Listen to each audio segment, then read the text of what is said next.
ইবলিস বলল, আল্লাহ তাআলা যখনই শুনবেন তুমি গন্ধম খেয়েছো, তখনই তিনি তোমাকে বেহেশতে রেখে তোমার স্বামীকে দুনিয়ায় নিক্ষেপ করবেন। সুতরাং তোমাদের উভয়ের মধ্যে চিরদিনের মতো বিচ্ছেদ ঘটে যাবে। কোনোদিন আর তোমরা মিলিত হতে পারবে না।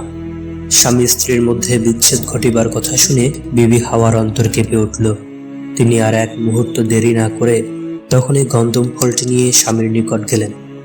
হযরত আদম আলাইহিসসালাম দূর হতেই বিবি হাওয়াকে এভাবে ঊর্ধ্বশ্বাসে ছুটে আসতে দেখে বিস্মিত হলেন এবং নিকটবর্তী হওয়া মাত্র তার হাতে ফল দেখে চমকে উঠলেন এবং সশব্যস্তে জিজ্ঞেস করলেন, হাওয়া, তোমার হাতে গন্ধম ফল দেখছি কেন? তুমি গন্ধম গাছের নিকট গিয়েছিলে নাকি? তোমারও জানা কথা যে আল্লাহ তাআলা ওই গাছের নিকট যেতে আমাদের নিষেধ করেছিলেন। কোনো অঘটন ঘটেনি তো? তুমি গন্ধম ফল খাওনি তো? হাওয়া জবাব দিলেন, হ্যাঁ স্বামী, আমি তো ভক্ষণ করেছি। অত্যন্ত উত্তম ফল, এটি আপনার জন্য নিয়ে এসেছি। আপনি এটি খেয়ে দেখুন, আমার কথার যথার্থ বুঝতে পারবেন। হযরত আদম আলাইহিসসালাম চমকে উঠে বললেন, হায় হায়, বলো কি? তুমি যে সর্বনাশ করেছ, তোমার এমন কুবুদ্ধি কেন ঘটলো? হাওয়া বিস্তারিত ঘটনা স্বামীর নিকট বিবৃত করলেন। হযরত আদম আলাইহিসসালাম বললেন, তুমি যার ধোঁকায় পড়েছ সে স্বয়ং মরদূত শয়তান। তার একটি কথাও সত্য নয়। মিথ্যা ছলনার দ্বারা সে তোমার সর্বনাশ তো করেইছে, এরপর আবার তোমারই মাধ্যমে আমারও সর্বনাশের জাল পেতেছে। হাওয়া, কেন তুমি আমাদের চিরশত্রু ইবলিসের ফাঁদে পা দিতে গেলে? যাও, তুমি আমার সামনে হতে দূরে হয়ে যাও। আমি ওই ফল কিছুতেই খাবো না, খেতে পারি না। তুমি জানো কি, তোমার এই গুরুতর অপরাধের জন্য আমার মনে কি অবস্থার সৃষ্টি হয়েছে? আমি ভেবে কুল পাচ্ছি না, তোমার এই অপরাধের কারণে আমি কিভাবে আল্লাহ তাআলাকে নিজের মুখ দেখাবো। এ বলে হযরত আদম আলাইহিসসালাম সাথে সাথে সিজদায় গিয়ে স্ত্রী হাওয়ার অপরাধ ক্ষমার জন্য আল্লাহর নিকট দোয়া করতে লাগলেন। বিবি হাওয়া স্বামীকে গন্ধম খাওয়াতে ব্যর্থ হয়ে ও নিরাশ হয়ে হতাশার জ্বালায় কান্না করতে করতে চলে গেলেন। গন্ধম খাওয়ার পর হতেই তার মাথায় শয়তানি ধোঁকার প্রভাব পুরোপুরিভাবে আস্তানা গড়েছিল। সুতরাং যে কোনো প্রকারে হোক আদম আলাইহিসসালামকে গন্ধম খাওয়াবার দায়িত্বটা শয়তানের নিকট হতে যেন তিনিই গ্রহণ করেছিলেন। সুতরাং একদিকে তারই গন্ধম খাওয়ার অপরাধ ক্ষমার জন্য হযরত আদম সারা রাত্রি সিজদায় পড়ে কাঁদছিলেন, আর অন্যদিকে বিবি হাওয়া সে আদম আলাইহিসসালামকেও গন্ধম খাওয়ানোর পাপে লিপ্ত করার জন্য মনে মনে উপায় উদ্ভাবন করেছিলেন। তিনি স্বামীর সাথে বিচ্ছেদের ভয়ে চিন্তা করেছিলেন, কি করে স্বামীকেও গন্ধম খাইয়ে তাকেও বেহেশতে রাখা যায়। হযরত আদম আলাইহিসসালাম সারা রাত সিজদায় পড়ে আল্লাহর দরবারে কান্না করতে করতে অত্যাধিক শ্রান্ত এবং ক্লান্ত হয়ে তন্দ্রাভিভূত হয়ে পড়েছিলেন। এই অবসরে বিবি হাওয়া বেহেশতি শরাবের সাথে গন্ধম ফলের রস মিশিয়ে রেখে দিলেন। এরপর স্বামী জাগরিত হলে উক্ত শরাবের পাত্রটি বিবি হাওয়া স্বামীর হাতে তুলে দিলেন। হযরত আদম আলাইহিসসালাম কোনোরকম ইতস্ত না করে চিরাচরিত রীতি অনুযায়ী নিঃসংকোচিত্তে ওই শরবত পান করলেন এবং বললেন, আজকের শরবত খুবই সুস্বাদু মনে হলো। কিন্তু তিনি একথা মোটেই জানতে পারলেন না যে তিনি আজ বেহেশতি শরাবের সাথে গন্ধমের রসও পান করলেন। শরবত পান করার সঙ্গে সঙ্গে তার মাথা হতে বেহেশতি শাহী তাজ উড়ে গেল। তার দেহ হতে বস্ত্রসমূহ খসে পড়ে তিনি একেবারে উলঙ্গ হয়ে গেলেন। অবাক বিস্ময়ে তিনি চোখ উঠিয়ে স্ত্রী বিবি হাওয়ার দিকে তাকিয়ে দেখলেন তার দেহ হতেও কাপড় সরে যাচ্ছে। দেখতে না দেখতে তিনিও সম্পূর্ণ উলঙ্গ হয়ে গেলেন। তিনি তখন দু হাত দ্বারা লজ্জার স্থান ঢাকার চেষ্টা করতে লাগলেন। ঠিক এই মুহূর্তে আল্লাহর তরফ হতে বজ্র কঠোর আওয়াজ আসলো, হে আদম ও হাওয়া, আমি কি তোমাদেরকে গন্ধম গাছের নিকট যেতে নিষেধ করেছিলাম না? আমি কি তোমাদেরকে সাবধান করে দিয়েছিলাম না যে শয়তান তোমাদের প্রকাশ্য শত্রু, তার নিকট হতে সতর্ক থাকো? কিন্তু তোমরা আমার সুস্পষ্ট আদেশ অমান্য করে শয়তানের মিথ্যা প্রলোভনে গন্ধম ফল খেয়েছ। সুতরাং এখন আর তোমরা পবিত্র বেহেশতে বাস করার যোগ্য নও। বর্ণিত রয়েছে হযরত আদম আলাইহিসসালাম ও হাওয়া গন্ধম ভক্ষণজনিত পাপের কারণে তারা 10 রকমের শাস্তি ভোগ করলেন, যথা তাদের শরীরে বেহেশতি রং ও লাবণ্য চলে গেল, তারা বেহেশতি পোশাক ও অলঙ্কারাদি হতে বঞ্চিত হলেন, তারা আর বেহেশতে বসবাস করার যোগ্যতা রাখলেন না, তাদের ও তাদের বংশধরদের সাথে শয়তানের শত্রুতা সাধন করার পন্থা সূচিত হলো। তাদের ও তাদের বংশধরদের দুনিয়াবী জীবনে নানা প্রকার বিপদের সম্মুখীন হওয়ার পথ পড়ে গেল। একাধারে 300 বছরের জন্য হযরত আদম ও হাওয়া আলাইহিস সালামের মধ্যে বিচ্ছেদ ঘটে গেল। তারা আল্লাহর আদেশ অমান্য করা হেতু পৃথিবীতে তাদের বংশধরদের মধ্যে চিরদিনের জন্য দুর্নামের ভাগী হলেন। তাদের ও তাদের বংশধরদের ধর্মপথ হতে সব সময় পদস্খলনের অবস্থা সৃষ্টি হলো। শয়তান তাদের উপর স্থায়ী প্রভাব বিস্তারের সন্ধান পেল। বর্ণিত আছে যে বিবি হাওয়ার অপরাধ ছিল হযরত আদম আলাইহিস সালাম অপেক্ষা বহুগুণে বেশি, তাই তার কতগুলো পৃথক শাস্তিও পেতে হলো। বিবি হাওয়া ও তার স্বজাতি তথা সকল স্ত্রীলোকদের প্রত্যেক মাসে রক্তস্রাবের যন্ত্রণা সহ্য করা বিধিবস্ত হলো। উল্লেখ থাকে যে বিবি হাওয়া যখন গন্ধম গাছ হতে 2টি গন্ধম ফল ছিঁড়ে নিয়েছিলেন, তখন ওই গাছ হতে 1 ফোঁটা রক্ত টপকে পড়েছিল। আল্লাহ তাআলা তখনই বলেছিলেন, আমি হাওয়াকে এই অপরাধের শাস্তি প্রত্যেক মাসে এভাবে রক্তক্ষরণের দ্বারাই প্রদান করব।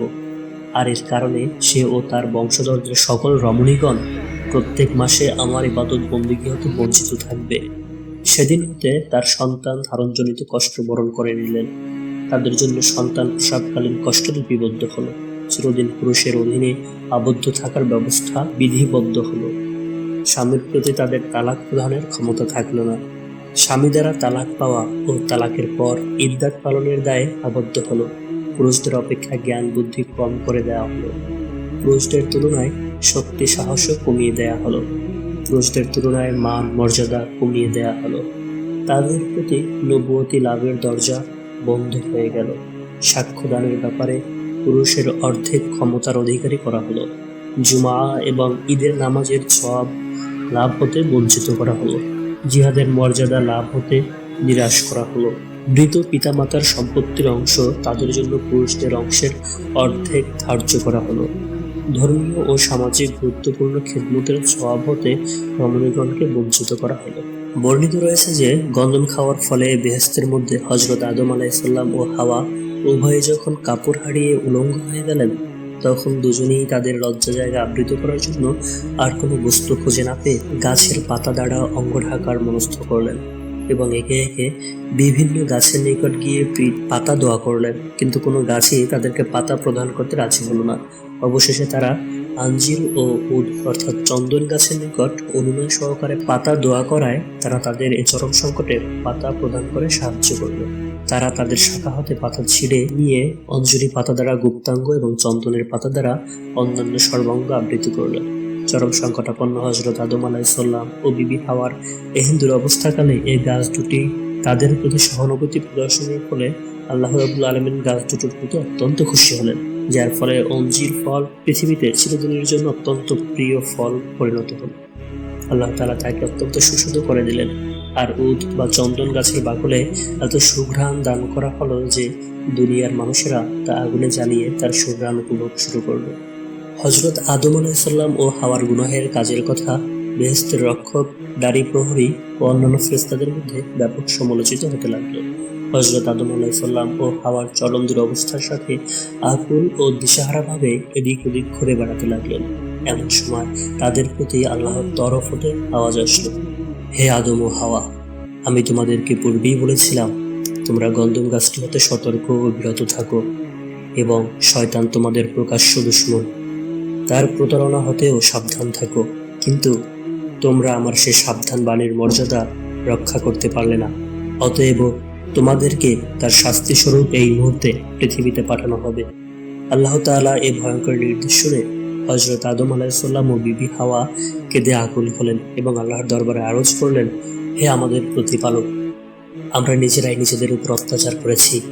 যদি আপনি আমাদেরকে ক্ষমা না করেন ও আমাদের প্রতি দয়া না করেন, তবে অবশ্যই আমরা হালক হয়ে যাব। তাদের এই আরজের পর আল্লাহ তাআলা বললেন, তোমরা পৃথিবীতে চলে যাও, তবে স্মরণ রেখো শয়তান ও তোমরা কিন্তু একে অপরের দুশমন, আর একটা নির্দিষ্ট সময় পর্যন্ত তোমাদের পৃথিবীতে থাকতে হবে। এরপর আল্লাহ ফেরেশতাদেরকে নির্দেশ করলেন, তোমরা আদম ও হাওয়াকে দুনিয়ার জমিনে নামিয়ে দাও। সঙ্গে সঙ্গে তারা আল্লাহর নির্দেশ পালন করলো। হযরত আদম আলাইহিস সালামকে তারা সশৃঙ্খল দ্বীপ নামক জায়গায় নামিয়ে দিল, আর বিবি হাওয়াকে তারা নামিয়ে দিল জিদ্দা নামক শহরে। এরপরে আল্লাহ তাআলা ময়ূর ও সাপ এবং ইবলিসকে শাস্তি দিলেন। হযরত আদম আলাইহিসসালাম ও বিবি হাওয়ার গন্ধম খাওয়ার ব্যাপারে মূল ভূমিকা ইবলিসের হলেও ময়ূর ও সাপের ক্ষেত্রে ভূমিকা ছিল। ইবলিসকে তারা দুজনে সাহায্য করেছিল। সুতরাং আল্লাহ তাআলা ময়ূরকে লক্ষ্য করে বললেন, হে ময়ূর, তোমার অপরাধ খুব গুরুতর না হলেও তুমি একেবারে নির্দোষ নও। তোমার একথা উত্তম রূপে জানা ছিল যে আমার অনুমতি ব্যতীত কাউকে বেহেশতে প্রবেশ করতে দেয়া সম্পূর্ণ নিষিদ্ধ। তথাপি অপরিচিত ব্যক্তিকে বেহেশতে প্রবেশ করতে সাহায্য করেছে। সুতরাং এই কারণে তোমাকে কিছু শাস্তি গ্রহণ করতে হবে। তোমার জায়গা আর বেহেশতের মধ্যে হবে না। তোমার দেহের অতুলনীয় সৌন্দর্য অনেক পরিমাণে কম করা হবে। তোমার 600 ডানার মধ্যে মাত্র 2টি ডানা রেখে বাকি সকল ডানা উপড়িয়ে ফেলা হবে। তোমার 2 পায়ের সৌন্দর্য সর্বাধিক, কিন্তু তা বিনষ্ট করে উচ্ছেদ করে দেয়া হবে। এরপর আল্লাহ তাআলার আদেশে ফেরেশতাগণ ময়ূরকে বেহেশত হতে বের করে দিয়ে পৃথিবীতে সিস্তান এলাকায় বনান্তরে কাবুলে নিক্ষেপ করা হলো। ময়ূরকে শাস্তি দেওয়ার পর আল্লাহ সাপকে লক্ষ্য করে বললেন, হে সাপ, আমার সৃষ্টি প্রাণীগুলোর মধ্যে তোকে সর্বাধিক সৌন্দর্য দান করা হয়েছিল। তাছাড়া তোকে আমি বেহেশতে রেখেছিলাম, কিন্তু তোর প্রতি আমার এই অবদানের অমর্যাদা করে তুই আমার আদেশ অমান্য করলি। আমার অনুমতি ছাড়া তুই জনৈক অপরিচিত ব্যক্তিকে বেহেশতে প্রবেশ করিয়ে দিলি। তোর অনেক বড় অপরাধ। এই অপরাধের ফলস্বরূপ এখন তোকে কতিপয় কঠিন শাস্তি ভোগ করতে হবে। এই মুহূর্তে তোকে বেহেশত হতে বের করে দেয়া হবে। তোর অনুপম সৌন্দর্য বিনষ্ট করে তোকে কুৎসিত আকৃতি বিশিষ্ট করা হবে। পায়ের সাহায্যে তুই ইবলিসকে বেহেশতে প্রবেশ করিয়েছিলি, তার কারণে তোর পদযুগল সম্পূর্ণরূপে নিশ্চিহ্ন করা হবে। মুখের ভিতর করে তুই ইবলিসকে বেহেশতে নিয়ে গিয়েছিলি, সেজন্য তোর মুখের সুগন্ধির বিনিময়ে সেখানে মারাত্মক বিষ রেখে দেওয়া হবে। মানুষগণ তোকে দেখা মাত্র হত্যা করবে অথবা হত্যা করার চেষ্টা করবে। অতঃপর আল্লাহর নির্দেশে ফেরেশতাগণ সাপকে বেহেশত হতে বের করে চরম শাস্তিস্বরূপ তাকে পৃথিবীতে ইস্পাহান এলাকা ফেলে দিল। সর্বশেষে মহাবিজ্ঞানময় আল্লাহ তাআলা মরদুদ ইবলিসকে লক্ষ্য করে বললেন, হে পাপিষ্ঠ ইবলিস, আমার আদেশ অমান্য করার জন্য তোকে আগেই বেহেশত হতে বের করে দেওয়া হয়েছে। আবার আমার অনুমতি ছাড়া তুই বেহেশতে প্রবেশ করে আদম ও হাওয়াকে ধোঁকা প্রদান করে তাদের গন্ধম ফল খাওয়ালে। এই জন্য তোকে বিশেষ কতগুলো শাস্তি দেওয়া হবে। যেমন, তোর জন্য বেহেশতের দরজা চিরদিনের জন্য বন্ধ করে দেয়া হলো। আমার অত্যাধিক প্রিয় বান্দা হিসেবে তোকে সকল জগতের উপর যে খেলাফত বা প্রতিনিধিত্ব দান করেছিলাম সে সম্মান ও মর্যাদা শেষ করে দেয়া হলো। তোর জন্য তওবার দরজা চিরতরে বন্ধ করে দেয়া হলো। তোর অনুপম সৌন্দর্য রাশি শেষ করে তোকে অত্যন্ত কুৎসিত ও খদাকার বানিয়ে দেওয়া হলো। তোর সম্মানজনক মুআল্লিমুল মালাকুত উপাধির পরিবর্তে মালাউন, ইবলিস, শয়তান ও খবিশ প্রভৃতি উপাধি তোকে দেওয়া হলো। কিয়ামত পর্যন্ত তোর উপরে সকলের অভিশাপ বর্ষিত হতে থাকবে। সৃষ্টির সূচনা মুহূর্ত হতে রোজ কিয়ামত পর্যন্ত আওলাদে আদমগণ যত পাপ করবে তুই তার সমষ্টির দ্বিগুণ পাপের অধিকারী হবি। তোকে দোজখবাসী সবার নেতা করে দেয়া হবে। তোর সমস্ত বংশধরদের কপালে কাফের চিহ্ন অঙ্কিত থাকবে। এরপর আল্লাহর নির্দেশে ফেরেশতাগণ ইবলিসকে উপযুক্ত শাস্তি দেওয়ার জন্য বসরা নগরে মতান্তরে দেবাউন্দ পাহাড়ে নিক্ষেপ করল এবং চিরদিনের জন্য তার আসমানে যাওয়ার আসার পথ বন্ধ করে দেওয়া হলো।